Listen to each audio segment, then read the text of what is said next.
వికారాబాద్ జిల్లా లగచర్ల దాడి ఘటనపై ఉన్నత స్థాయి అధికారులు దర్యాప్తు ముమ్మరం చేశారు. లగచర్ల దాడి కేసుపై 6 గంటలుగా additional DGP Mahesh Bhagwat, IG Satyanarayana Parigi police స్టేషన్లో విచారణ చేశారు. మరోవైపు పట్నం నరేందర్ రెడ్డి కాల్ డేటాపై దర్యాప్తు చేపట్టారు పోలీసులు. మాజీ ఎమ్మెల్యే పట్నం నరేందర్ రెడ్డి, కీలక నిందితుడు సురేష్ మధ్య జరిగిన వాట్సాప్ కాల్ డేటాను బయటకు తీసుకొచ్చారు. మరోవైపు కలెక్టర్పై దాడికి 2 రోజుల ముందు లగచర్లలో ఆఫీసర్లకు వార్నింగ్ ఇచ్చిన నరేందర్ రెడ్డి వీడియో ప్రస్తుతం వైరల్ అవుతోంది. చెర్లపల్లి జైల్లో ఉన్న నరేందర్ రెడ్డితో బీఆర్ఎస్ నేత హరీష్ రావు ములాఖతయ్యారు. మరోవైపు లగచర్ల దాడి ముమ్మాటికి కేటీఆర్ కుట్రేనని ఆరోపించారు పీసీసీ చీఫ్ మహేష్ కుమార్ గౌడ్. మరోవైపు కలెక్టర్పై దాడికి నిరసనగా ఉద్యోగులు నల్ల బ్యాడ్జీలతో విధులకు హాజరయ్యారు. లంచ్ టైంలో నిరసన వ్యక్తం చేశారు. మరిన్ని అప్డేట్స్ ధనరాజ్ అందిస్తారు. ధనరాజ్, పట్నం నరేందర్ విచారణ డీటెయిల్స్ ఏంటి? వికారాబాద్ జిల్లా లోని లగచర్లలో జరిగినటువంటి దాడి ఘటన పైన కూడా పోలీసుల దర్యాప్తు ముమ్మరంగా కొనసాగుతూ ఉంది. అయితే లాండ్ ఆర్డర్ డీజీ అయినటువంటి మహేష్ భగవత్, అదేవిధంగా ఐజీ సత్యనారాయణ, జిల్లా ఎస్పీ అయినటువంటి నారాయణ రెడ్డి ఆధ్వర్యంలో కూడా ఈ ఘటనకు సంబంధించినటువంటి పూర్తి పూర్వపరాల వివరాలన్నింటిని కూడా ఇప్పటికే మొత్తం అక్కడ ఘటనా స్థలంలో కూడా వెళ్ళి పూర్తిగా విచారణ ముమ్మరం చేయడం జరిగింది. అయితే ఇదంతా కూడా ప్రభుత్వాన్ని బద్నాం చేసేందుకు గాను, అదేవిధంగా కుట్రపూరితంగా వ్యవహరించేందుకు గాను పెద్ద ఎత్తున దీనిలో అక్కడ ఉన్నటువంటి ఏదైతే కొడంగల్ ప్రాంత నియోజకవర్గ అభివృద్ధి చేసేందుకు వచ్చినటువంటి అధికారి అయినటువంటి వెంకటరెడ్డిని హత్య చేసేందుకు గాను ప్లాన్ చేసినట్లుగాను ఇప్పటికే దర్యాప్తు బృందం ఆధారాలను సేకరించడం జరిగింది. ఇందులో ప్రధాన కుట్రదారుడుగా కొడంగల్ మాజీ ఎమ్మెల్యే అయినటువంటి పట్నం నరేందర్ రెడ్డితో పాటుగాను విశాల్, అదేవిధంగా అక్కడ ఉన్నటువంటి భోగమేని సురేష్తో కలిసి కూడా మొత్తం మీద ముందస్తుగా అధికారులను హత్య చేసేందుకు ప్లాన్ చేశారనే వ్యవహారాలపైన ఇప్పటికే పోలీసులు పలు ఆధారాలను సేకరించడం జరిగింది. ఈ కేసులో ఇప్పటి వరకు చూసినట్టయితే 16 మందిని రిమాండ్ చేయడం జరిగింది. ఆ తర్వాత పట్నం నరేందర్ రెడ్డిని కస్టడీకి తీసుకొని విచారించేందుకు గాను పిటిషన్ కూడా దాఖలు చేశారు. అయితే పట్నం నరేందర్ రెడ్డి గతంలో చూసినట్టయితే ఈ కొడంగల్ ప్రాంత నియోజకవర్గ అభివృద్ధికి సంబంధించిన వ్యవహారాలు కావచ్చు, భూసేకరణకు సంబంధించినటువంటి ప్రజాభిప్రాయ సేకరణకు ఎవరైనా అధికారులు వచ్చినా, రాజకీయ నాయకులు వచ్చినా ఎంతటి వారినైనా కూడా తరిమి కొడతాము, అదేవిధంగా తీవ్రమైనటువంటి పరిణామాలు ఉంటాయంటూ కూడా ఒక వీడియో కూడా బయటికి రావడం జరిగింది. ఆ పరిణామాలకు సంబంధించినటువంటి వ్యవహారాలను కూడా పోలీసులు సీరియస్గా తీసుకోవడం జరిగింది. మొత్తం మీద కూడా గతంలో ఏదైతే సంచలనమైనటువంటి విషయాలు చేశారో, ఎవరైనా భూసేకరణకు వచ్చినా, ఎవరైనా అధికారులు వచ్చినా వాళ్ళను తరిమి కొడతాం, వారిపైన దాడులకు కూడా వెనకాడేది లేదంటూ ఏదైతే పట్నం నరేందర్ రెడ్డి వ్యాఖ్యలు చేశారో ఆ వ్యాఖ్యలకు అనుసరించే ఈ దాడి జరిగిందనే కుట్రకోణం కూడా బయటపడడం జరిగింది. మరోవైపున చూసినట్టయితే కుట్రలో భాగస్థుడైనటువంటి భోగమేని సురేష్తో పాటుగాను, విశాల్తో పాటుగాను మొత్తం అక్కడ ఉన్నటువంటి 16 మందికి కూడా చూసినట్టయితే ఆ ప్రాంతం సంబంధించి ఏదైతే లఘుచర్ల కావచ్చు, బోమ్రాజ్పేటతో పాటుగాను అకింపేట భూసేకరణ సంబంధించినటువంటి ప్రాంతం ఏదైతే ఉందో అక్కడ కూడా ల్యాండ్ అక్విజిషన్లో వీళ్ళందరికీ కూడా ఎవరికి కూడా భూములు లేవని కూడా ఐజీ సత్యనారాయణ విచారణలో వెల్లడయ్యింది.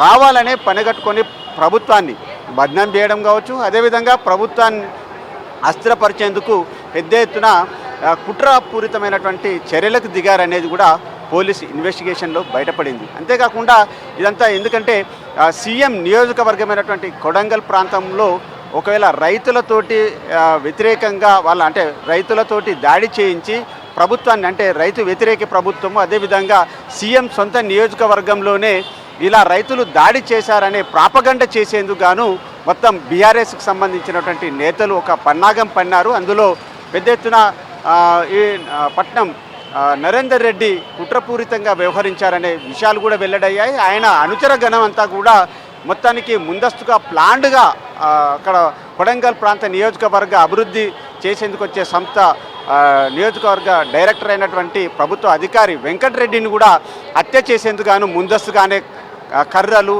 రాళ్ళు, కారంపొడినంతా కూడా సిద్ధం చేసుకొని అధికారులపైన ఏ రకంగా దాడి చేయాలనే వ్యూహ రచన చేసినటువంటి వ్యవహారంలో కొడంగల్ మాజీ ఎమ్మెల్యే అయినటువంటి పట్నం నరేందర్ రెడ్డి పేరు రావడం, రిమాండ్ రిపోర్ట్లో ఆయన కీలకంగా వ్యవహరించారనే పలు అంశాలు కూడా వెల్లడయ్యాయి.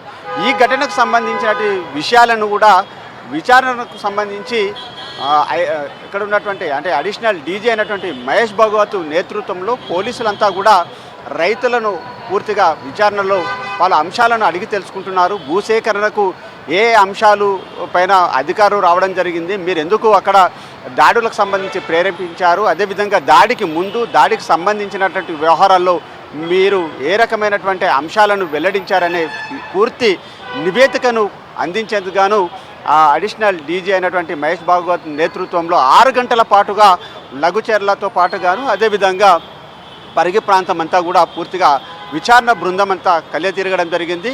మొత్తం మీద చూసినట్టయితే ఇప్పటికే ప్రభుత్వం పైన చూసినట్టయితే ప్రభుత్వాన్ని బద్నాం చేసేందుకు గాను అదేవిధంగా కొడంగల్ నియోజకవర్గ ప్రాంతంలో ఏదైతే ఫార్మా భూసేకరణ సంబంధించినటువంటి వ్యవహారంలో ప్రభుత్వ అధికారులను హత్య చేసేందుకు గాను అదేవిధంగా ప్రభుత్వ ఆస్తులను ధ్వంసం చేసినటువంటి వ్యవహారంలో ఇప్పటికే బీఆర్ఎస్ చెందినటువంటి పట్నం నరేందర్ రెడ్డి కుట్ర బయటపడింది. ఆయనను విచారించినటువంటి క్రమంలో బీఆర్ఎస్ వర్కింగ్ ప్రెసిడెంట్ కేటీఆర్ ఆదేశాల మేరకు తాము దాడి చేశాము, ధ్వంసరచనలో వ్యూహంలో పాల్గొన్నామంటూ కూడా ఇప్పటికే నరేందర్ రెడ్డి కూడా కీలకంగా అంటే రిమాండ్ రిపోర్ట్లో కేటీఆర్ పేరు ప్రస్తావన తీసుకురావడం కూడా చాలా సంచలనంగా మారిందని చెప్పొచ్చు. దీంతో మరి ఇక్కడ ఉన్న అంటే పరిగి కావచ్చు వికారాబాద్ జిల్లా పోలీసులు మరి కేటీఆర్కు నోటీసులు జారీ చేసి విచారణ కొనసాగిస్తారా అనే అంశం కూడా చాలా వరకు ఒక సెన్సేషనలైజేషన్ అవుతుంది. మరోవైపున చూసినట్టయితే ఏదైతే నిందితులు భోగమేని సురేష్ కావచ్చు, పట్నం నరేందర్ రెడ్డితో పాటుగాను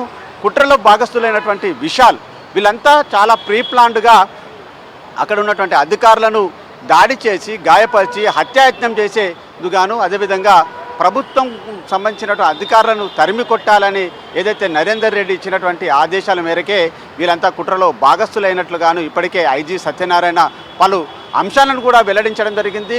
దర్యాప్తులో కీలకమైన విషయాలు వెల్లడయ్యాయి. అదేవిధంగా నిందితులతోటి కూడా 84 సార్లు ఫోన్లో మాట్లాడినటువంటి అంశాలన్నిటిని కూడా మొత్తం విచారణలో పలు అంశాలన్నింటిని కూడా ఎప్పటికప్పుడు రికార్డ్ చేయడం జరిగింది. ఇక మహేష్ భగవత్ నేతృత్వంలో అక్కడ లఘుచర్లతో పాటుగాను హకింపేట, బోమ్రాజ్పేట ప్రాంతం అంతా కూడా పూర్తిగా విచారణ బృందం అంతా కూడా విచారణ జరుపుతున్నారు. ఆ నివేదికను ప్రభుత్వానికి కూడా అందించనున్నారు. కొడంగల్ మాజీ ఎమ్మెల్యే నరేందర్ రెడ్డి అధికారులకు వార్నింగ్ ఇచ్చిన వీడియో వైరల్ అవుతోంది. కలెక్టర్పై దాడికి 2 రోజుల ముందు లగచర్లలో నరేందర్ రెడ్డి మీటింగ్ పెట్టారు. ఊర్లలోకి కలెక్టర్ సహా అధికారులు ఎవ్వరు వచ్చినా తరిమి కొడతామన్నారు. తాను మీకు అండగా ఉంటామని, మనకు అండగా కేసీఆర్ కేటీఆర్లు ఉన్నారని మీటింగ్లో చెప్పారు కొడంగల్ బీఆర్ఎస్ మాజీ ఎమ్మెల్యే నరేందర్ రెడ్డి. ఇప్పటికైనా మేము డిమాండ్ చేస్తున్నాం, హెచ్చరిస్తున్నాం. ఇక్కడ ఫార్మా కంపెనీ పెడితే తరిమి కొడతామని చెప్పి తెలియజేసుకుంటున్నాం. ఆఫీసర్లు వచ్చినా, అధికారులు వచ్చినా, ఎవరు లీడర్లు వచ్చినా కూడా ఈసారి పెద్ద ఎత్తున మొన్న జరిగింది చిన్న ఉదాహరణ అనుకోండి, మీరు అంతకన్నా ఎక్కువ డబుల్ ట్రిబుల్గా మీకు గ్రామాలలో ఎక్కడికి వచ్చినా కూడా తరిమి కొడతామని కాంగ్రెస్ నాయకులను కానీ, ముఖ్యమంత్రి రాని, కాంగ్రెస్ నాయకులు రాని, కలెక్టర్ రాని ఎవరు వచ్చినా తరిమి కొడదాం. ఎవరు కూడా మీకు అందరికి కూడా మీకు అండగా ఉంటాం. నేను అండగా ఉంటా, బీఆర్ఎస్ పార్టీ అండగా ఉంటది, కేటీఆర్ గారు అండగా ఉంటారు, హరీష్ రావు గారు అండగా ఉంటారు, కేసీఆర్ గారు కూడా అండగా ఉంటారు. నిన్ననే కేటీఆర్ గారితో మీటింగ్ పెట్టి చెప్పినాం. ఇదంతా చెప్తే చాలా చూసినాడు. ఈసారి అవసరం అనుకుంటే మనమే పోదాం, అందరిని ధైర్యంగా ఉండమని చెప్పినాడు. అందుకే తండకు వచ్చినాం. మీరు ఎక్కడ భయపడకండి, ధైర్యంగా ఉండండి. మళ్ళోసారి వస్తే కేటీఆర్ గారిని తీసుకొని మనం ఇక్కడికి వచ్చి పెద్ద ఎత్తున ధర్నా చేసి ఎవరు వస్తారో రాని, పోలీసు వాళ్ళు వస్తారా, అధికారులు వస్తారా, కాంగ్రెస్ లీడర్లు వస్తారా, ఎవరు వచ్చినా తరిమి కొడదాం. ధైర్యంగా ఉండండి. మొన్న ఎట్లా జరిగిందో అంతకన్నా డబుల్ చేసి చూపిస్తాం కాబట్టి మీరు ఎవరి భయపడకండి.